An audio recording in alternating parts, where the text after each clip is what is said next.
আপনাদের বলবো আপনারা ভোট দিন খাম চিহ্নে। অনেকে একটা কথা বলে বেড়াচ্ছে যে তোরা ভোট দিবে দে, কিন্তু ভোট মিটে গেলে মফিদুল হক সাহাজি নাকি দল ছেড়ে দিয়ে আবার তৃণমূলে ফিরে যাবে, এই বলে মিথ্যাচার করছে। আমি আপনাকে দায়িত্ব নিয়ে একটা কথা বলি, এই হাতটা নওশাদ সিদ্দিকীর হাতে হাত ধরেনি, এই হাতটা আব্বাস সিদ্দিকীর হাতে হাত দিয়েছে। এতটুকু মাথায় রাখবে, এটা মাথায় রাখবেন। এটা আমি দায়িত্ব নিয়ে জন্যই বলছি, হাতটা আব্বাস সিদ্দিকীর হাতে হাত দিয়েছে। আব্বাস সিদ্দিকীর হাতে হাত দেওয়ার আগে যথেষ্ট বিচক্ষণ মানুষ, ইনি না সুখের জায়গা ছেড়ে দিয়ে এসে লড়াইয়ের ময়দানে নেমেছে, লড়াই করতে নেমেছে, আদিবাসীর অধিকার ফিরিয়ে দিতে নেমেছে, দলিতের অধিকার ফিরিয়ে দিতে নেমেছে, মুসলমানের অধিকার ফিরিয়ে দিতে নেমেছে, ছাত্র যুবকের অধিকার ফিরিয়ে দিতে নেমেছে। উনি ভালো করে জানেন এই রাস্তাটা গোলাপ ফুলের নয়, এটা গোলাপের কাঁটা আছে।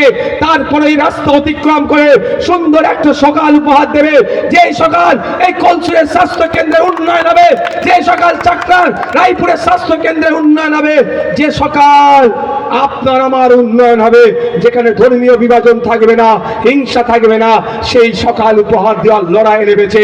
তাই আপনাদের বলবো, যখন আমাদের প্রার্থীর সাথে রাজনৈতিক মত পার্থক্য থাকার পরও যুক্তি তর্কে পেরে উঠতে পারছে না, তার জ্ঞান গরিমা বক্তব্য দিয়ে তার বিগত দিনে বিরোধী দল করলেও তার সম্পর্কে কেউ 1 টাকার দুর্নীতির আগুন তুলতে পারছে না, তখন সেই সময়ে অর্থাৎ তাকে তো আর বুমেরাং করানো যাচ্ছে না, তার নামে মিথ্যাচার করানো যাচ্ছে না।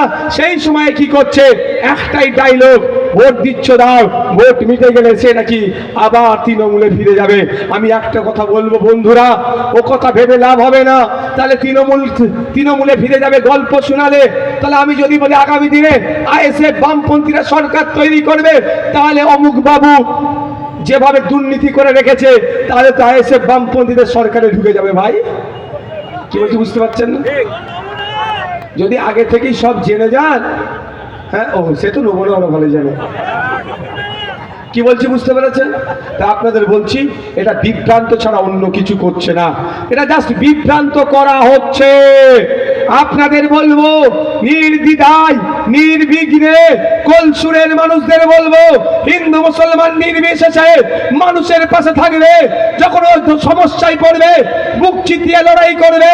তাই আপনাদের বলবো, কে হিন্দু কে মুসলমান মফিদুল হক সাহাজির কাছে কোনো বড় বিষয় নয়, নওশাদ সিদ্দিকীর কাছে কোনো বড় বিষয় নয়, আব্বাস সিদ্দিকীর কাছে কোনো বড় বিষয় নয়।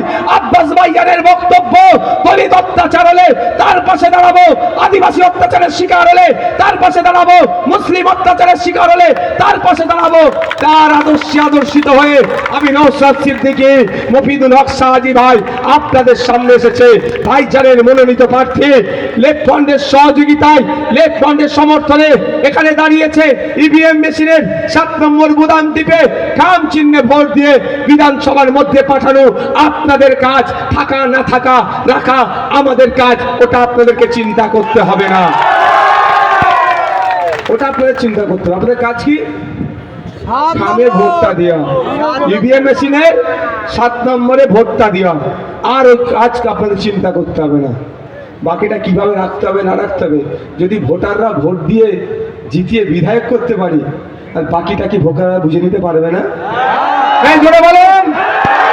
সেই জায়গায় যেতে লাগবে না। দেখুন একটা কথা বলি, আপাদমস্তক এখন তৃণমূলের নেতা মানে চোর বললেই ছোটে। আপনাদের সামনে বলছি, বলুন আপনারা